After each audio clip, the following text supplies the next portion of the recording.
enough of the digression, but you get it, right? So zapatos could have been any other word, shoe could have been any other word. That word, whatever that word could have been, would it itself have been arbitrary? It would have pointed to material that's worn on your feet.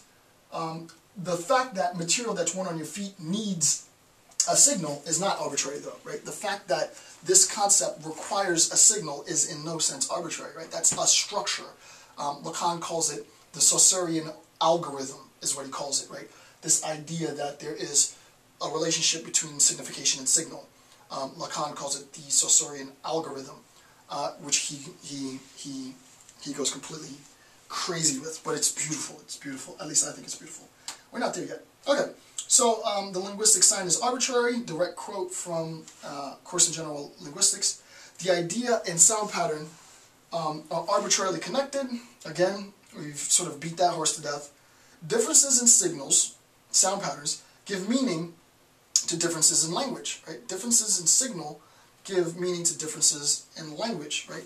What we recognize is the fact that I use shoe and people who speak Spanish use zapatos. This is arbitrary and this is arbitrary, right?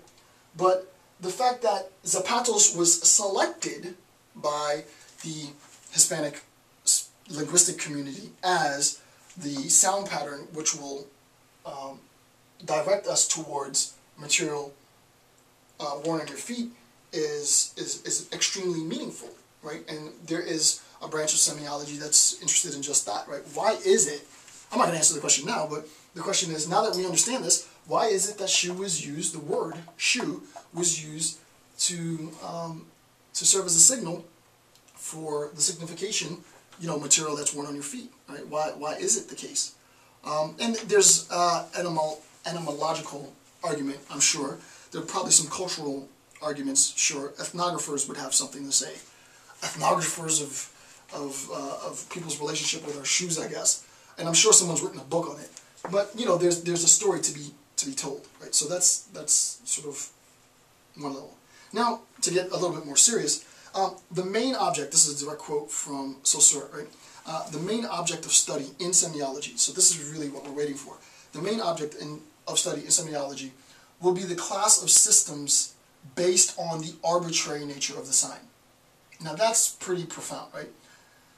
We recognize that the nature of the sign, so that this and this, the signification and signal together constitute at least this rudimentary account of the sign. We're going to complicate what a sign is more later, but now we recognize that sort of the association between signification and signal constitutes this idea of sign. And what does Saussure say? Well, before he was saying that the linguists have to define what the object of our study is going to be, and that object is going to be language, but now he really gives us sort of what's at stake. And he says directly, quote, the main object of study in semiology will be the class of systems based on the arbitrary nature of signs, right? So we have to structure a systematic account that is itself based on this arbitrary relationship between signification and signal, right? Without this relationship between signification and signal as systematized, despite the fact that we recognize that it's arbitrary, then you don't have linguistics. And this is where it gets really, really complicated, right? The system is itself systematized. The component parts of the sign, as signification and signal are arbitrary, right? So what we have to do is systematize this arbitrary relationship. It sounds paradoxical, but that's precisely what it is. So I tried to draw it as best as I could to make sense of it. I don't know if I did any good help in clarifying this, but this relationship here is arbitrary. This relationship here is arbitrary, right? But what ends up happening as a consequence of this? Well, right underneath the image on page 9, the first bullet point, once the link, and this is important because we've also seen this in Saussure, right? Now we're really at the crux of things. Once the linguistic community accepts, right, as a community of speakers, once the linguistic community accepts the association between the signal and the signification. So once zapatos as signal is selected by the linguistic community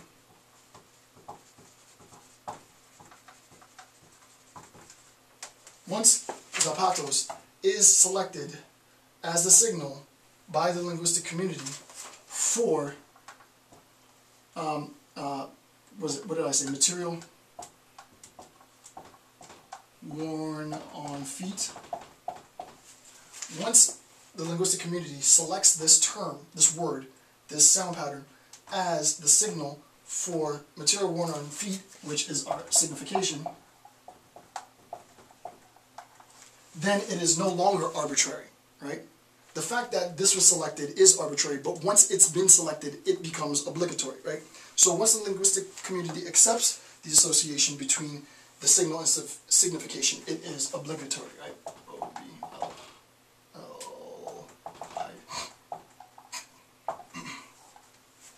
Right? So it's the antecedent, if you will. And now, I was going to do this, and I have, but I'm not going to take. I told you I was going to take it deep, but I was tempted to, but I'm not going to take it that deep. You can see that this is a conditional if then, right? And I'm just going to hint to this, right? But this is a conditional if then. So if it's the case that the sign and the relationship between the signal and the signification is arbitrary, then we recognize as a consequence the relationship between the signal and the signal and the signification within the linguistic community becomes obligatory. It becomes a rule, right? This can be represented logically, right? You can represent this logically. I'm not going to do it because it's far deeper than I said I would go, and you would have to have a very good understanding of logic of how to do this. But there's an arbitrary association as an antecedent condition, but there's an obligatory association as its consequence, right? The antecedent is obligatory. The antecedent is arbitrary. The consequence is obligatory, to be technical, right? For those of you that get it, good. For those of you that I might have lost, I apologize. All right, so that's an important point. Obviously, just as another hint, the antecedent comes to the left of the arrow. The consequence comes to the right of the arrow, right? So the antecedent function of the sign and the relationship between the signal and the signification is arbitrary. However, after it's been selected to represent, to trigger, to direct the speaker, native speaker, to the concept, stuff that's worn on your feet, it is obligatory within the community, right? It's not like I can say, oh, well, I don't like zapatos in this community, and I'm going to choose to use something else, because what's going to happen? Instead of saying zapatos, I'm going to say something else, and everyone's going to look at me and not understand anything that I'm saying, right? There's going to be a sense in which what I'm saying is incommensurable. It doesn't even exist, right? Because, as we know, Wittgenstein has already critiqued private language. So, as I said, that is a very sort of a very deep assessment. That's not in any sense obvious. All right, next point, to get it even deeper. The relationship between signal and signification is wholly arbitrary. That this relationship serves as the foundation for our socialization is not. Now, what do I mean by our socialization? I'm not going to get too much into this, but as I said in previous videos, I'm solely interested in semiotics for the fact that I can make sense of meaning. And I'm solely interested in meaning because meaning serves as the conditions for my cognitive abilities. So I use, personally, semiotics as an ability to better understand thought, because we recognize the relationship, as I said before, between thought and language. Well, as we've seen, in derogatory terms like nigger, in a sense, there's a book. It's a collector's item. It's called 10 Little Niggers, and it's like a little nursery rhyme about 9 little niggers did this, 8 little niggers did this, 7 little niggers did this, 6, 5, 4, 3, 2, 1 little nigger did this, right? And it's a nursery rhyme that's taught to children. That book was used as a tool.